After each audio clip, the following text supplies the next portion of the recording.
say that cats only meow when they know that human beings are around. And they say that they do this because they're only meowing for the human's benefit, you know. They're not meowing for themselves, but people think that that's pretty strange.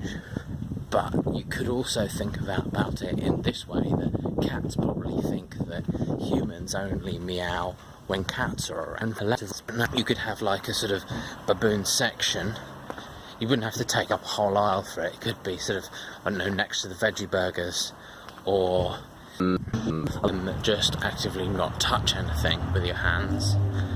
So you wouldn't have to wear the gloves, but then you'd have to sort of do everything with your mouth.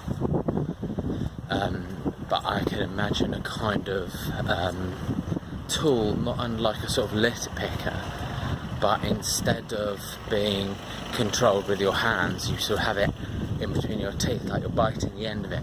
And when you bite, the claw opens. When you let go, the claw closes. So you could use that to pick things up.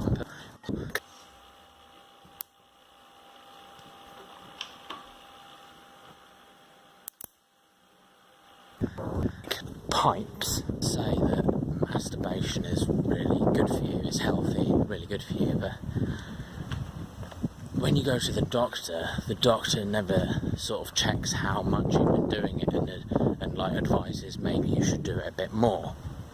You know, you never sort of go in there and they're like, okay, if only, 5 times a week, really you should be aiming for around 8. Could be the old-fashioned way, a fight to the death. But then that would have the difficulty of, once you've obviously killed your friend, then and won, that they would come on the day that you chose. You wouldn't have the friend to go there, so you'd go, and then you'd be like, oh yeah, my friend's dead, I killed him, to win him coming on this day. So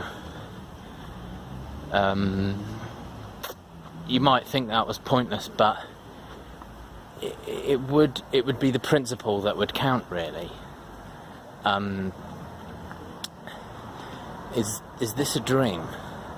I think this feels like a dream. So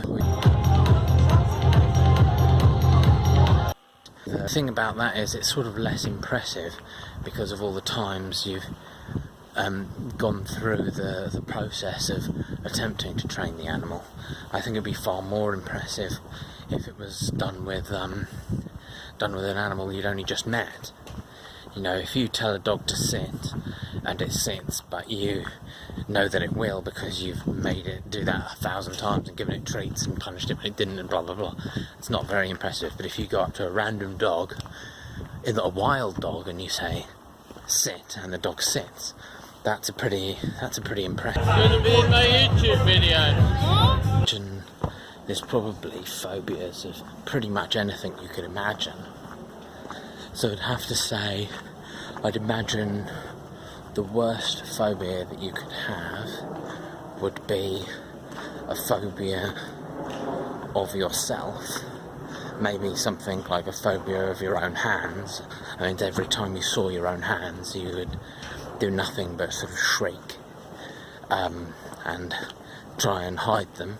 You'd probably end up wearing gloves a lot. So that could be, you could get over it, but I feel like you would get over that pretty quickly just by the constant exposure to your own hand. Another option would be to, you could make some statues, not of things that people were really proud of, but what if you made them of things that people were really ashamed of?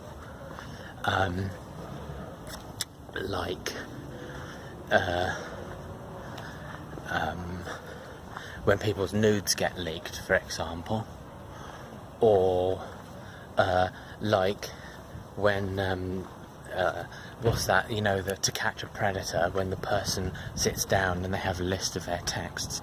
You made a statue of one of those people sitting at a table hearing hearing the news. I mean, I'd quite like to see something like that in, say, Trafalgar Square. Oh, fighting cats.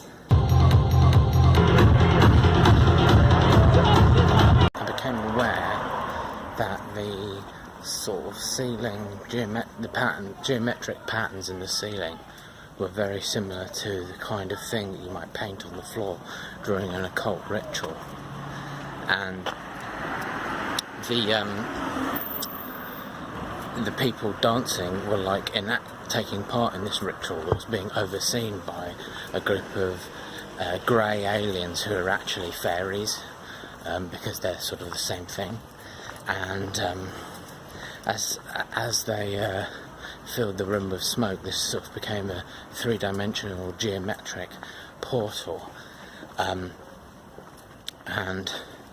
the lenticular shape of the room was divided up by degrees, and each degree of the angle from the centre out like a pie was another portal into a parallel world, and the whole thing started to spin like a roulette wheel, and I was flashing through multiple parallel worlds, and I realised that if I moved in a particular way I could speed up this roulette wheel and power through multiple parallel worlds like Dr. Strange. Boom.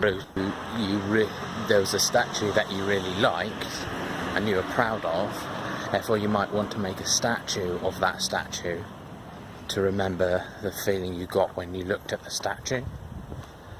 But